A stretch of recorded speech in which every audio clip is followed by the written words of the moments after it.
Hey everyone, hope you are doing great. It's been a while, but I'm so excited to give you an update.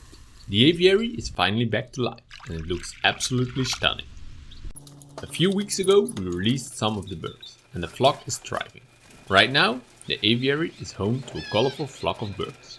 My best pair of Gouldian finches, a pair of all finches, a single chestnut-breasted manikin, a pair of society finches, our two silverbills, a pair of Parrot finches, and the stars of the show, a brand new pair of blue-capped Cordon blues. This species has been on my wish list for years, so I'm thrilled to finally have them back in the aviary. The birds have settled in beautifully and are already bringing so much energy and beauty to the space. And we're not done yet. We've also added 2 extra male silverbills, since I'm quite sure our original pair, the stunning white ones, are both female. Hopefully we will see some bonding and maybe even some chicks soon. On the ground we've introduced a new quail species. Long-time followers of the channel may remember them, the jungle bush quail.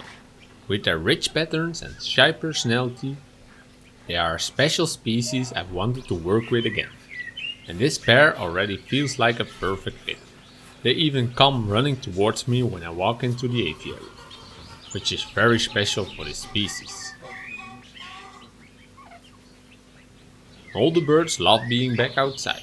They are more active, more vocal, and to my surprise we already have some nests with eggs and chicks on their way. Nature moves quickly when the environment is right. But of course, none of this just happened overnight. It took quite a bit of preparation to get the aviary ready again after winter. So let's rewind a couple of weeks and take you behind the scenes to show you how we brought the space back to life and give you some tips on how to design the best interior for your birds.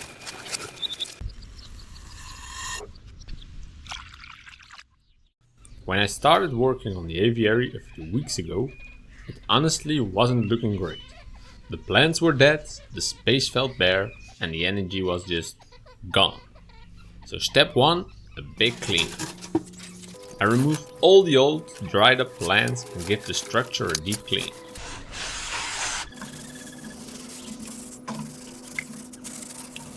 From there, it was time to bring nature back, with bird-safe, non-toxic plants like bamboo, ornamental grasses, and small conifers.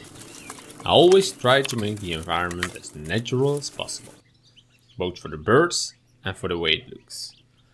I even made sure there was some nice pads for the quails.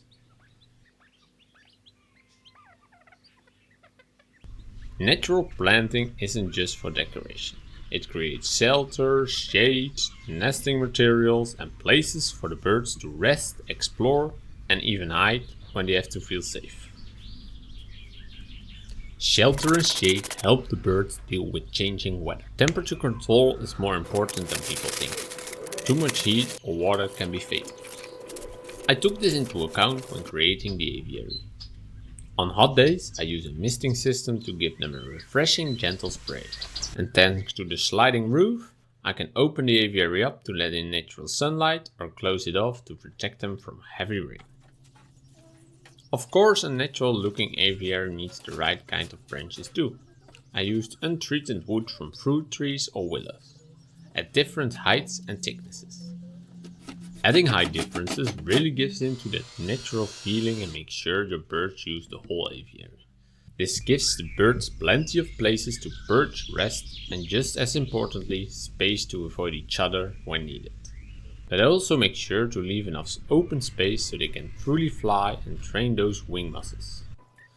This year I also introduced something new, inspired by another aviary. I created a nesting material station.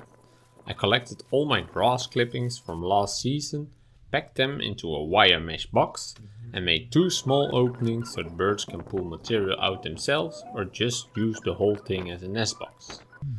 I made sure all the edges were smooth, safety first. I'm curious to see if they actually built a nest inside the box itself. I will keep you posted. And a pro tip, wear gloves. My hands were completely destroyed after building this. Now let's hope the birds will enjoy the aviary and we will even find some nests and have some chicks this year. Try it yourself and these tips will help you aviescape your own aviary to give your birds the best aviary possible. That's it for today. If you have any more tips, share them below in the comments. If you like this video and want to support the channel, like, share and subscribe. And remember to stay cheerful, stay happy and most importantly, always love your birds. Bye bye!